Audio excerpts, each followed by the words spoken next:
Plenário aprova novo marco regulatório para o transporte rodoviário de cargas. Deputados aprovam também texto principal do projeto que permite a venda de até 70% dos campos do pré-sal. E esta edição destaca também. Seminário debate o Plano Nacional de Educação, que completa 4 anos sem ter atingido algumas das metas estabelecidas. Modelo de gestão dos hospitais universitários é tema de audiência pública aqui na Câmara. Boa noite em Brasília, 11 horas e 53 minutos. O Jornal da Câmara começa agora. O plenário aprovou 2 das propostas mais aguardadas e discutidas nas últimas semanas. Uma delas é o texto principal do projeto que permite à Petrobras repassar a empresas privadas até 70% dos barris de petróleo do pré-sal. A outra foi a criação do novo marco regulatório para o transporte rodoviário de cargas, setor cuja força surpreendeu o país durante o recente movimento dos caminhoneiros. A gente vai falar com a repórter Dini Moraes, que acompanhou tudo e tem os detalhes. Olá, Dini. Boa noite. Dini, que dia longo aí no plenário, hein? Oi, Jaciane. Foi longo sim. Foram 11 horas só de votação aqui no plenário Ulisses Guimarães. E como você mesma falou, foram 2 propostas bastante discutidas aí no último mês, né? São propostas, inclusive, que são discutidas até há anos. Essa questão da regulamentação de cargas do setor de transporte de cargas, isso, há anos está sendo discutido aqui, né? Ela voltou à tona por causa da greve dos caminhoneiros no mês passado, mas a discussão é uma longa discussão e foram necessárias horas de negociações até chegar ao texto que foi, de fato, colocado em votação. Bom, vamos ver os principais pontos dessas 2 propostas na reportagem. O marco regulatório do transporte de cargas traz diversas regras para o setor, como o número de caminhões que cada categoria deve ter, a obrigatoriedade de seguros e quem deve contratar.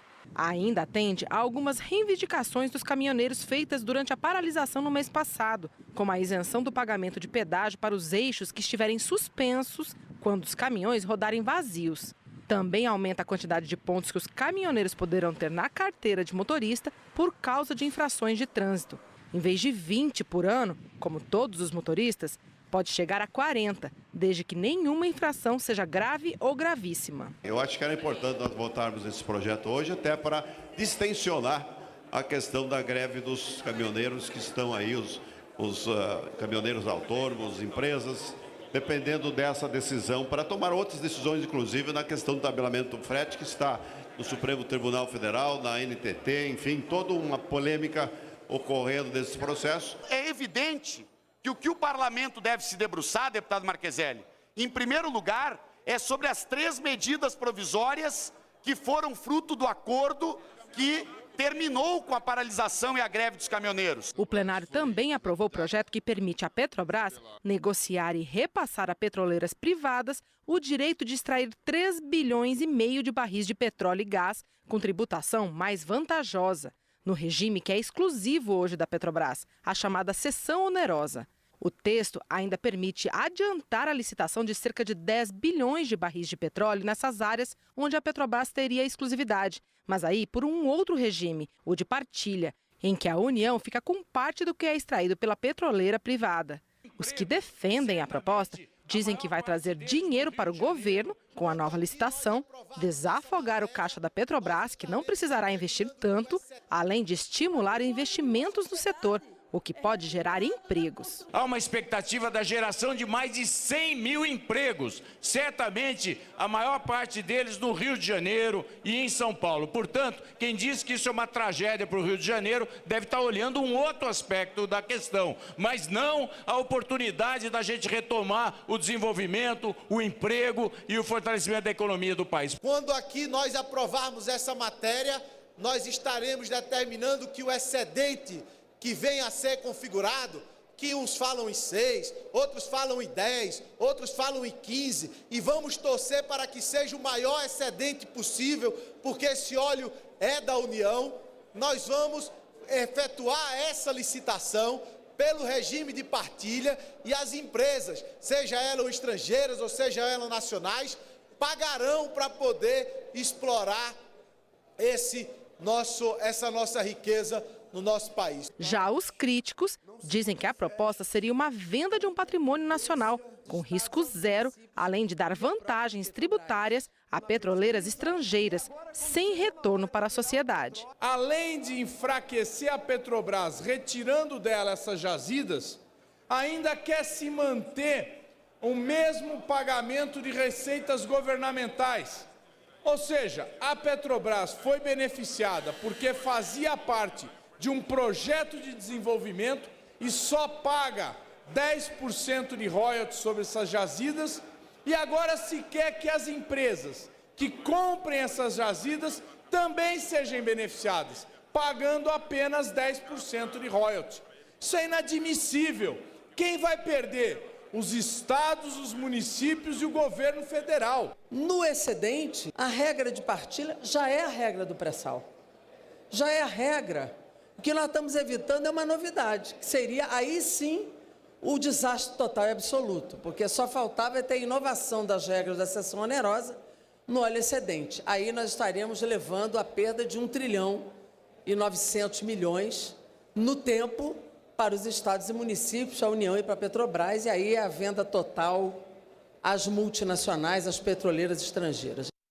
Olha, só nessa discussão aí a respeito da cessão da Petrobras, foram 6 horas de muita divergência e de muitas tentativas também dos partidos de oposição de tentar barrar ou adiar ao máximo a votação.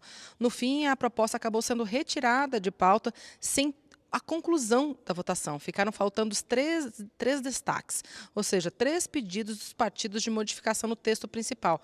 O texto principal, então, foi aprovado sim, só que a votação, então, não foi concluída. Acabou ficando para a semana que vem a proposta que ela seja concluída na semana que vem, Jaciene. Tá certo, Dini. Muito obrigada pelas informações. Até mais. Até mais. Uma bomba falsa foi encontrada no plenário 6 do corredor das comissões aqui da Câmara dos Deputados nesta quarta-feira. O incidente aconteceu durante a sessão para analisar o projeto que regula o uso de pesticidas na agricultura. O projeto está numa comissão especial criada para debater o tema. A foto do artefato foi feita pelo Departamento de Polícia da Câmara dos Deputados. A mala estava debaixo de um dos últimos assentos do plenário, onde estava sendo realizada a reunião da comissão especial, que cria novas regras para o uso de pesticidas. Os últimos debates têm sido acalorados na comissão por deputados contra e a favor da proposta. A presidente do colegiado foi avisada e comunicou às pessoas presentes na sala. Queria dizer para vocês que aconteceu um fato muito grave nessa comissão agora.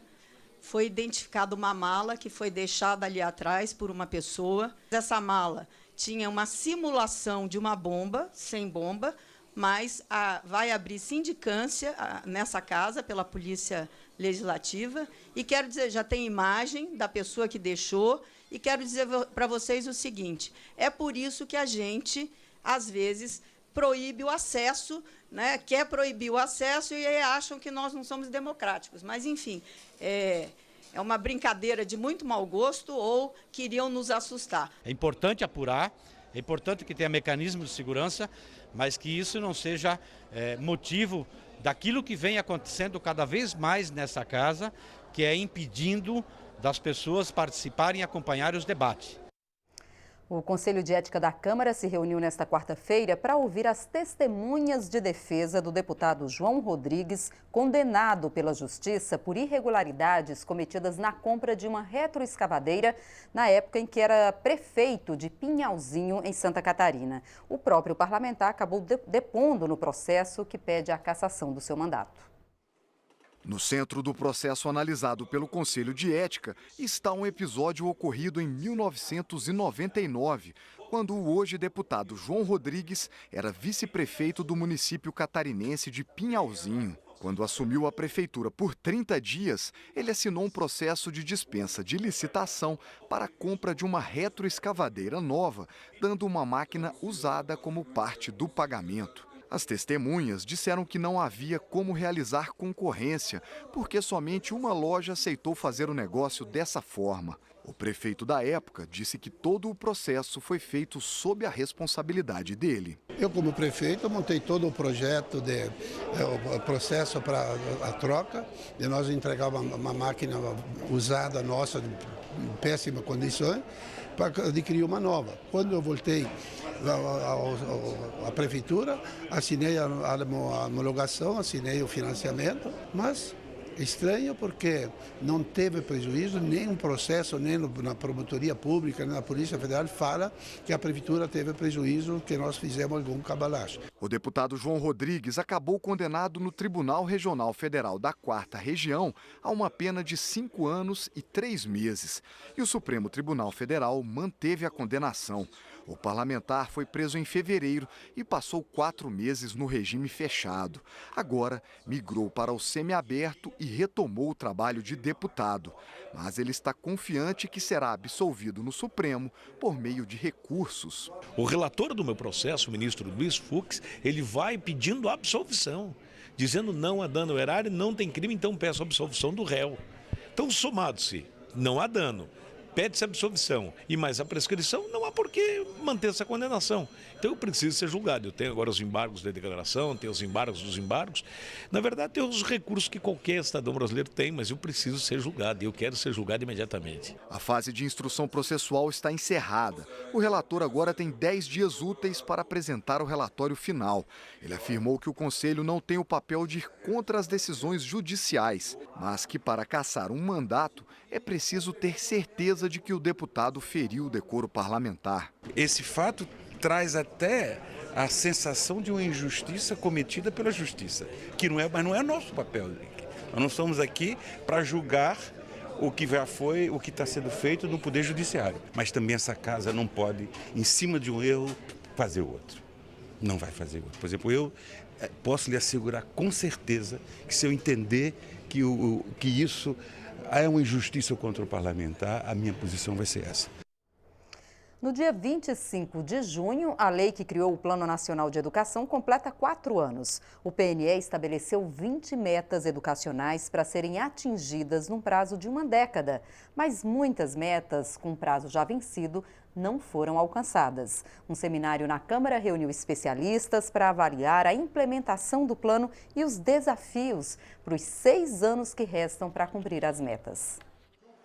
O Plano Nacional de Educação não conseguiu ainda universalizar a educação básica dos 4 aos 17 anos, como está na lei de 2014. Essa foi uma das metas não cumpridas, lembradas por parlamentares e especialistas durante o seminário na Câmara. Para o diretor de Currículos e Educação Integral do Ministério da Educação, outros desafios do país são as altas taxas de reprovação e abandono nos ensinos fundamental e médio, a formação dos professores e a qualidade do ensino desde a fase de alfabetização.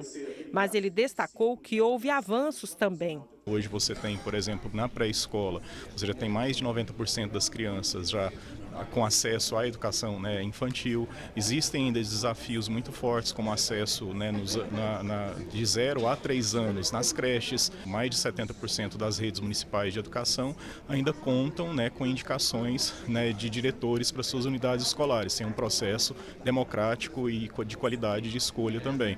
Então, acho que o balanço hoje, acho que é importante que a gente também comemore grandes avanços que nós tivemos, mas também reconhecer que ainda há desafios importantes.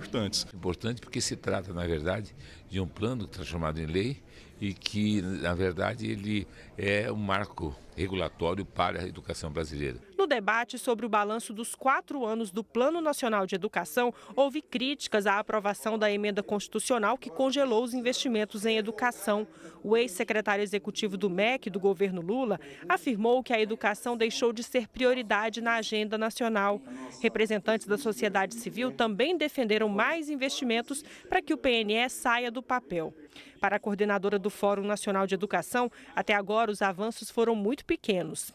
temos que avançar especialmente na educação básica, que é o cerne, é a base mesmo do nosso país, mas estamos muito aquém do que foi sonhado por nós. Mas como todo sonho coletivo, ele deve ser perseguido, porque, como eu disse, é um norte necessário, é um guia que nós temos, mesmo que nos frustremos no futuro, mas eu acho que a persecução dessas metas, ela é muito importante até para nos mover nesse sentido de pensarmos numa educação melhor. Nós temos 19 grandes metas que até 2024 é o compromisso da gente cumprir, porque está na lei.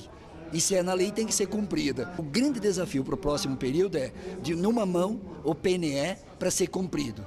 Na outra mão, é a mobilização da sociedade brasileira para revogar a Emenda Constitucional 95, para liberar mais recursos e, com mais orçamento, permitir que todas as crianças, os adolescentes e os jovens deste Brasil possam sonhar, acreditar e acessar, desde a creche até a universidade. Para que a gente possa, em 2024, efetivamente ter um plano concluído, né? Serão 10 anos, mas mais do que isso, que ele consiga atingir as suas metas.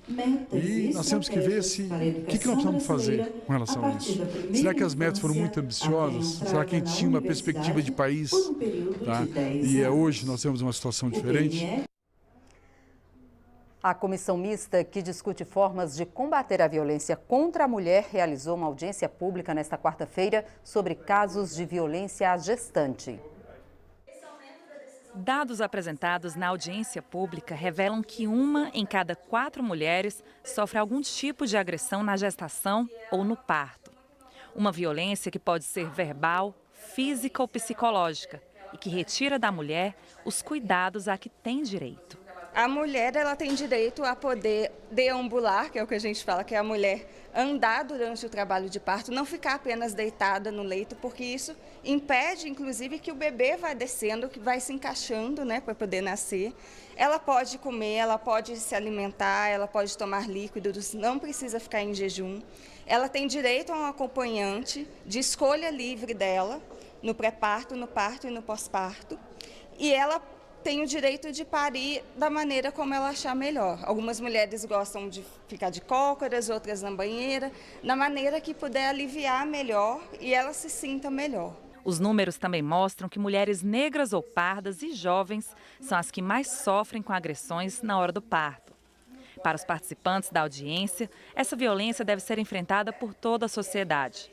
Um caminho apontado seria promover mudanças na formação dos profissionais da saúde para a realização de partos cada vez mais humanizados. É por formação dos profissionais da equipe multidisciplinar, do acompanhamento da gestante durante todo o seu pré-natal, no mínimo as 7 consultas no seu pré-natal, mas que tipo de consulta?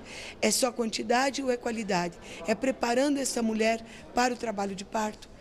Só a gente melhorando toda a assistência é que nós vamos conseguir reduzir a violência obstétrica no país. A questão da discussão e, ao mesmo tempo, a implementação do parto humanizado, né, como o primeiro caminho que se possa seguir. A questão do fortalecimento das casas de parto, a questão do apoio também dos médicos em relação a isso, onde você vai ter sob a custódia de um médico obstetra, mas você pode ter mulheres parteiras ou enfermeiras, que digamos assim, parteiras, que podem estar fazendo o parto.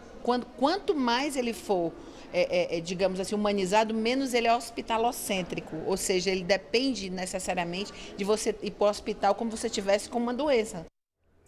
A crise dos hospitais universitários foi debatida em audiência pública aqui na Câmara. Deputados e representantes dos hospitais questionaram o modelo de gestão que coloca as unidades de todo o país sob a gestão da Empresa Brasileira de Serviços Hospitalares. O debate promovido pela Comissão de Legislação Participativa mobilizou representantes de hospitais universitários de todo o país. Eles reclamaram que a crise dessas unidades foi agravada com a entrega da gestão para a Empresa Brasileira de Serviços Hospitalares, a EBSER, vinculada ao Ministério da Educação. Segundo professores, servidores e deputados, o modelo fere a autonomia das universidades, que perderam o controle dos hospitais. E os resultados são negativos para a formação dos profissionais de saúde e para o atendimento à população. A Faculdade de Medicina, a Faculdade de Enfermagem, a Faculdade da Área de Saúde e as universidades públicas deixaram de ter o controle administrativo gerencial desses hospitais. Com isso, a EBSER começou a reduzir leitos hospitalares. O Hospital Universitário Antônio Pedro, por exemplo, que tinha 420 leitos, hoje tem 130 leitos. E é um hospital-escola. Sabemos que o hospital-escola é a sala de aula prática dos estudantes de medicina, de enfermagem das áreas da saúde. A qualidade prometida a partir da inserção da EBSER não foi o que aconteceu. E por isso os trabalhadores estão mobilizados e procurando alternativas. A gente sai com encaminhamentos e desdobramentos objetivos.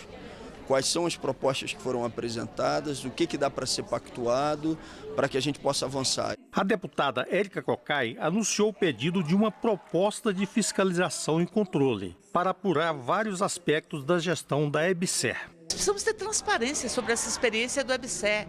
Nós queremos saber se está ou não tendo redução de leitos, de insumos, de atendimento, se está havendo uma precarização exacerbada das relações de trabalho.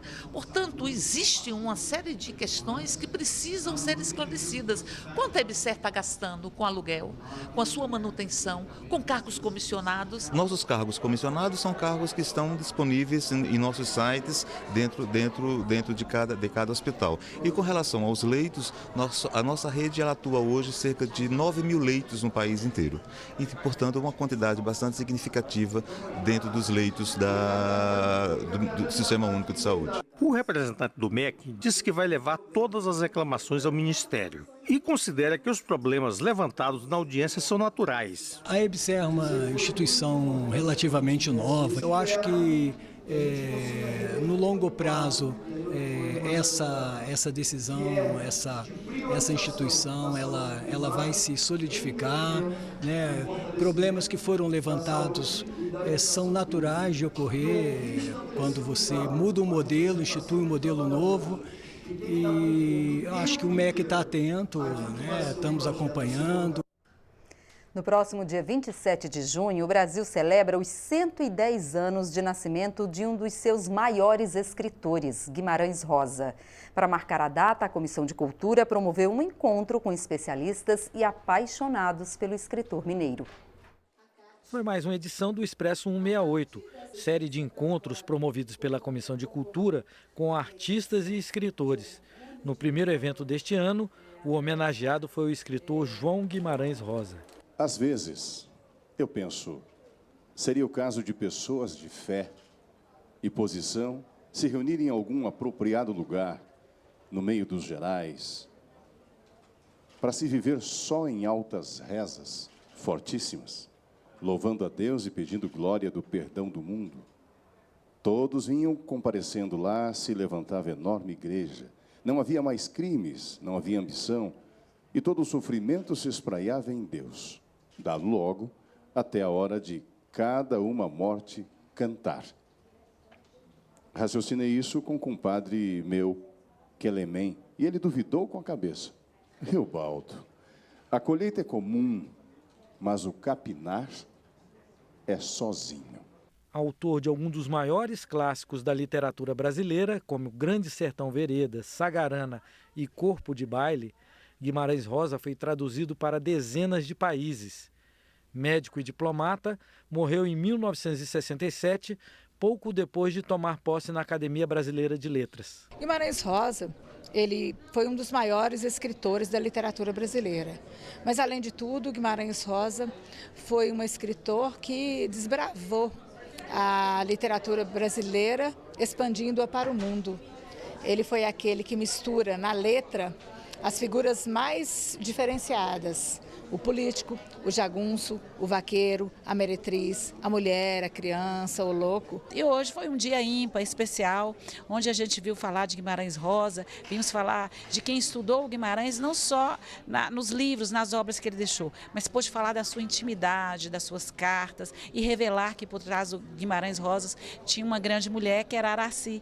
E um dos livros dele ele dedicou a ela porque verdadeiramente ela teve uma contribuição importante ao mostrar para ele, enquanto diplomata que estava fora, mostrar para ele a nossa história, especialmente a história dos gerais, né, e que tão bem retratada na obra dele.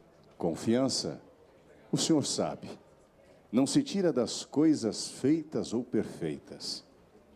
Ela rodeia o quente da pessoa.